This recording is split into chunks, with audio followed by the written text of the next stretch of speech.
আমি শ্রী কিশোর বর্মন ভগবানের নামে দৃঢ় বিশ্বাসের সহিত শপথ করিতেছি যে আইনত প্রতিষ্ঠিত ভারতীয় সংবিধানের প্রতি। ত্রিপুরার নবনিযুক্ত মন্ত্রী কিশোর বর্মন শপথ নেওয়ার এক সপ্তাহ পেরিয়ে গেলেও আজও তার হাতে কোনো দপ্তর নেই।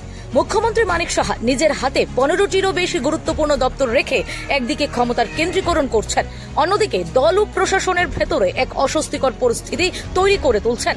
প্রশ্ন উঠছে, কিশোর বর্মনকে দপ্তর না দিয়ে কি তিনি ইচ্ছাকৃতভাবে একটি তরুণ, কর্মক্ষম এবং জনপ্রিয় মুখকে কোণঠাসা করে রাখছেন?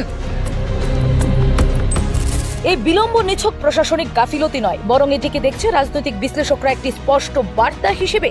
বার্তাটি হলো, ক্ষমতা ভাগ করা হবে না, মুখ্যমন্ত্রী সব সিদ্ধান্তের একমাত্র নিয়ন্ত্রক হবেন। অথচ প্রশ্ন হলো, দলে বহু নেতা রয়েছেন যারা মন্ত্রী হতে চেয়েও হননি।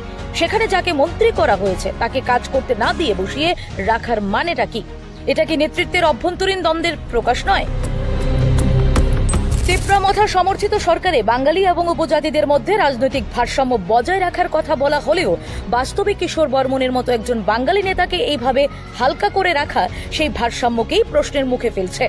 এত দপ্তর নিজের হাতে রেখে মানিক সাহা শুধু প্রশাসনিক অদক্ষতার বার্তাই দিচ্ছেন না, জনগণের চোখে নিজের দমননীতি এবং স্বৈর সিদ্ধান্তের মুখোশও খুলে দিচ্ছেন। যখন রাজ্য জুড়ে বেকারত্ব, স্বাস্থ্য, শিক্ষা, উন্নয়ন সহ একাধিক সমস্যায় মানুষ ক্ষুব্ধ, তখন একজন মন্ত্রীর হাতে দায়িত্ব না দিয়ে বসিয়ে রাখা মানে একটাই, মুখ্যমন্ত্রীর নিয়ন্ত্রণ ধরে রাখার খেলায় জনগণের স্বার্থ তুচ্ছ হয়ে যাচ্ছে। এখন প্রশ্ন একটাই, দপ্তরহীন মন্ত্রীকে বসিয়ে রেখে ঠিক কি অর্জন করতে চাইছেন মানিক সাহা? এই সিদ্ধান্ত কি তার নেতৃত্বের দুর্বলতা ঢাকার চেষ্টা, নাকি জনপ্রিয়তা পাওয়ার সম্ভাবনা থাকা নতুন মুখকে নিয়ন্ত্রণে রাখার ছল? এটা স্পষ্ট, মুখ্যমন্ত্রী কৌশলে সময় নিচ্ছেন না, বরং উদ্দেশ্য প্রণোদিতভাবে দমননীতি চালাচ্ছেন।